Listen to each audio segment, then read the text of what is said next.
میرے مولا کرم ہو کرم، میرے مولا کرم ہو کرم، میرے مولا کرم ہو کرم ہو کرم، میرے مولا کرم ہو کرم، تجھ سے فریاد کرتے ہیں ہم، تجھ سے فریاد کرتے ہیں ہم، میرے مولا کرم ہو کرم، میرے مولا کرم ہو کرم ہو کرم، میرے مولا کرم ہو کرم، یہ زمین اور یہ آسمان تیرے قبضے میں ہے دو جہاں مولا، یہ زمین اور یہ آسمان تیرے قبضے میں ہے دو جہاں، سب پہ تو ہے مہربان، ہم تیرے در سے جائیں کہاں، تو ہی سنتا ہے سب کی صدا، تو ہی سنتا ہے سب کی صدا،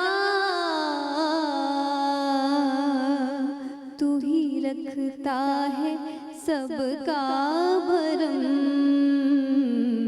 میرے مولا کرم ہو کرم ہو کرم، میرے مولا کرم ہو کرم، میرے مولا کرم ہو کرم،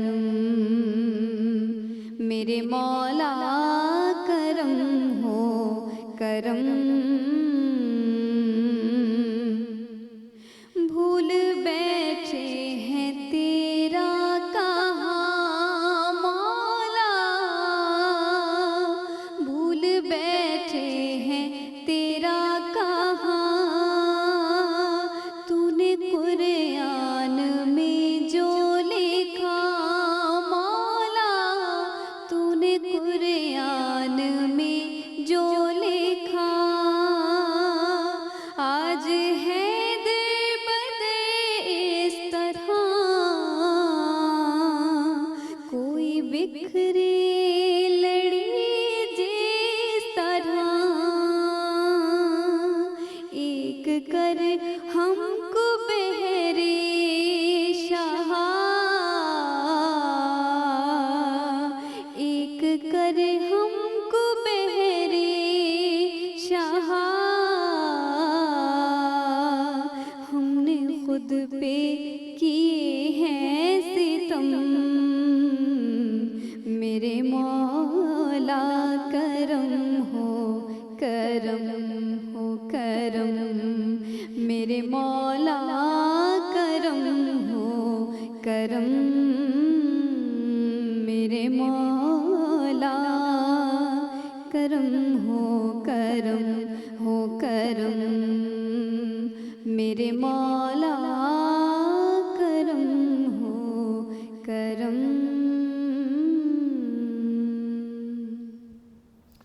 ماشاء اللہ، سبحان اللہ، جزاک اللہ۔ بہت شکریہ آپ کا فوزیہ خادم، ایک خوبصورت کلام کے ساتھ پروگرام کا آغاز کرتے ہیں ہم۔ السلام علیکم۔ یقیناً آپ سب خوش ہوں گے اور آج کے دن کا ایک اچھا سا آغاز کر چکے ہوں گے۔ آج 11واں رمضان المبارک ہے، اور 11 رمضان المبارک سے دوسرا عشرہ رمضان کا وہ شروع ہوتا ہے. جیسا کہ آپ سب جانتے ہیں کہ رمضان المبارک کو 3 عشروں میں تقسیم کیا گیا ہے. پہلا عشرہ رحمت کا عشرہ جو ہم نے گزار دیا اپنی عبادات سے اور اپنی اس مہینے کے ساتھ محبت سے. ہم نے جتنی رحمتیں سمیٹنی تھیں وہ سمیٹ لیں، مگر یہ رحمتیں ختم نہیں ہوئیں. یہ تو پورا مہینہ ہی رحمتوں اور برکتوں کا ہے. مگر خصوصی طور پہ ان 10 دنوں میں رحمتوں کا ذکر کیا گیا کہ اللہ تعالیٰ اپنے بندے پہ رحمت کرتا ہے. اور اس کے بعد جو دوسرا عشرہ جو آج سے شروع ہوا ہے اس کا تعلق مغفرت سے ہے، معافی سے ہے. اور اس کے بعد تیسرا عشرہ وہ جہنم سے آزادی سے ہے، جہنم کی آزادی سے اور نجات سے اسے منسلک کیا گیا ہے. تو آج ہم دوسرے عشرے کے حوالے سے اپنے پروگرام میں بات کریں گے کہ رمضان المبارک کے دوسرے عشرے میں جہاں مغفرت کی بات کی گئی ہے تو وہ کس طرح ہماری مغفرت آسان ہو سکتی ہے.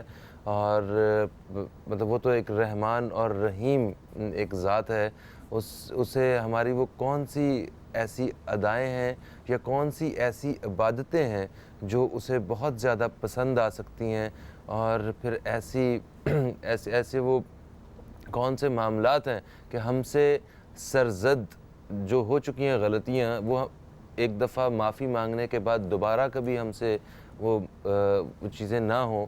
تو ان سارے معاملات کے حوالے سے ہم آج اپنے پروگرام میں ذکر کرنے والے ہیں، اور یقیناً آپ دوستوں کی کالز اور سوالات کا سلسلہ جو ہے وہ بھی ہم جاری رکھیں گے. میں اپنے مہمانوں کا تعارف کرواؤں گا. فوزیہ خادم جن کا میں تعارف کروا چکا ہوں، نعت خواں ہیں، ان سے ہم وقفے سے پروگرام میں نعت رسول مقبول صلی اللہ علیہ وسلم وہ شامل کرتے رہیں گے. اور جو میرے دائیں جانب جو پہلے مہمان ہیں وہ ایک ماشاءاللہ ایک روحانی شخصیت بھی ہیں، اسلامک اسکالر ہیں، جناب مفتی نواب نفیس قدوسی صاحب. آپ کو خوش آمدید کہتے ہیں. السلام علیکم. وعلیکم السلام ورحمۃ اللہ وبرکاتہ. کیسے ہیں آپ؟ اللہ کا احسان عظیم. ماشاءاللہ. میرے ساتھ جو دوسرے مہمان موجود ہیں یہ بھی اسلامک اسکالر ہیں اور بڑے عمدہ انداز میں یہ بھی کسی بھی مسئلے کو بیان فرماتے ہیں. جناب علامہ عباس جعفری صاحب، ہم آپ کو بھی خوش آمدید کہتے ہیں. السلام علیکم. وعلیکم السلام ورحمۃ اللہ وبرکاتہ. کیسے ہیں آپ؟ اللہ کا کرم ہے. آپ کیسے ہیں؟ الحمدللہ بہت اچھا، بہت خوش. ایک وقفہ ہے، چھوٹا سا وقفہ لے کے آتے ہیں اور پھر جو ہے اس موضوع پہ آپ سے جو ہے نا وہ بات چیت کا ایک سلسلہ شروع کریں گے. تو دوستو ایک وقفے کے بعد آپ سے ملاقات ہو رہی ہے. کہیں مت جائیے، نیوز کیفے دیکھتے رہیے، اب تک دیکھتے رہیے.